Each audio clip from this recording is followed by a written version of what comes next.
Dad, I said this is an exception letter. The action happens at the front of the tongue. The sound comes from the side of the tongue. Okay? So if I look at the inside of the roof of my mouth, if I'm looking from this point this way, this is where, this is my eye here, looking this way, then I am going to look at my roof like that, and this is my teeth right here. And this is fang. Start getting big teeth here. Okay? The exit is similar to the teeth, to the dal and ta. Okay?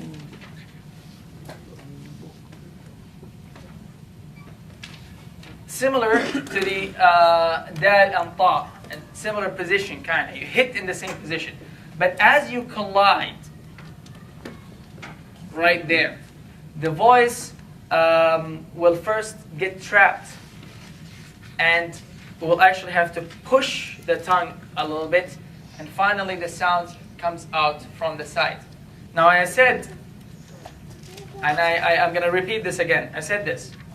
Now, this is something I forgot to say last time, but I said you might find, depending on the different country you come from or whatever, where you might have learned, or that the dot has to come out from one side, and that's why you find some people will push on one side or another. The Egyptians will push on the left side. They would say wadda, wadduha, and they would twist their face to one side, just to push the letter to come out from one specific side.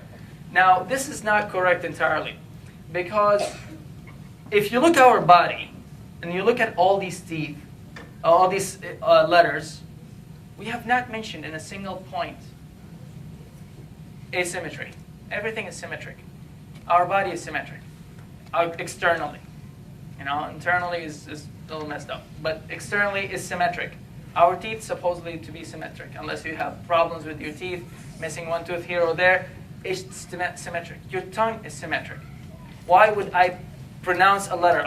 Islam and Quran and the language and everything that develops, it develops with logic. Now, why would I, after all of this, go ahead and say, with all this perfection, and I'm sitting there telling you to pronounce this, that way, I'll come back and say, blood, no, you have to pronounce it from the left, or from the right. It doesn't make any sense. And I said, the riwayah and the story, what I know is, Rasulullah and Umar are the only two at their time who can pronounce the blood simultaneously, where the sound comes out equally out. But I said this is the difference between people who are right-handed and left-handed. That when I say sometimes sound will veer to one side or another, just like if you are right-handed or left-handed. So the idea is, again, you hit the voice there, say ab. That's the first part. Now you can't just say ab and stop. Or say fadl. No, it's not that. Fadl. Another part of this, another character of the dad is something called, you guys remember?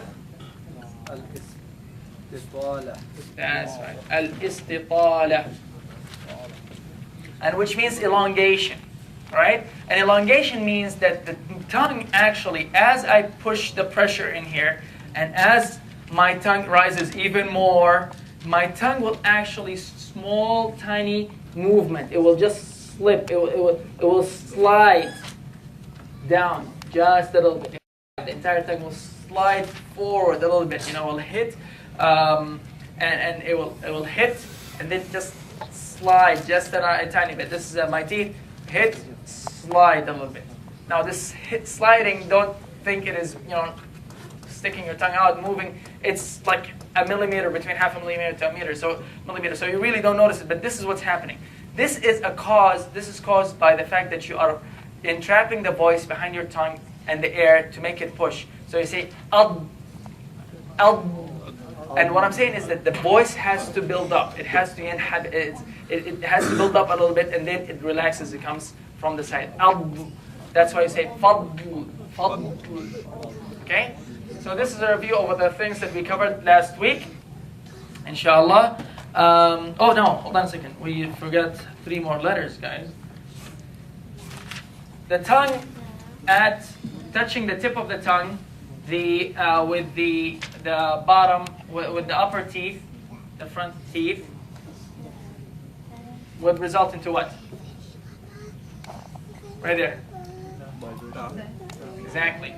So right here I'll get the, and ba. And which one is glorified again? Ba. The and ba. Exactly. And ba is glorified. And again, in this, really what you need to do is just make sure that you see a little bit of your tongue between your teeth. Not a whole lot, not a third or a quarter of it, just the tip of it. Okay? And the difference also between, again, the tha and the is what? What's the difference between tha and the? The position of the tongue. Right? Say it again?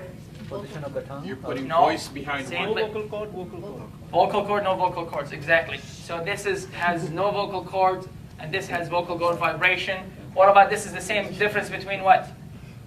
Sin and zai. And thus will bring us to another one that we should go review here. Let's put it here. What is this called? What is this? Character called? You know, with vocal. Yes, thank you. With vocal cords or no vocal cords, it's called al-hams or al-jahr. What are the letters of al-hams? حثه شخص فسكت. Okay. Okay. I never actually said this previously, but you see, these characters of letters has opposites. Okay. لغات صفات لها أضداد. This has opposites. الاستعلاء, it has an opposite, which means the remaining letters. Okay. The remaining 27 letters. This minus the rest of the letters will be the opposite. So opposite of الاستعلاء is al-istifal or istifala. Okay? And what did we say استعلاء means? No? Rising. Right? This is rising, that means this is lowering. Okay? That's opposite of it. Shidda, strength.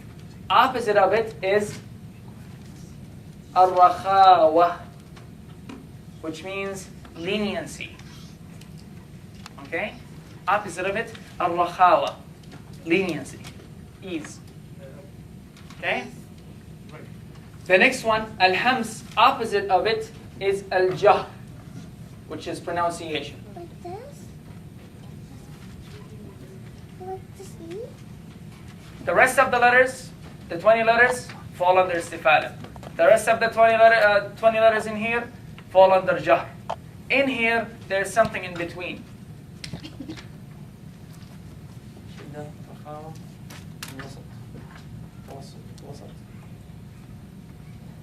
In between.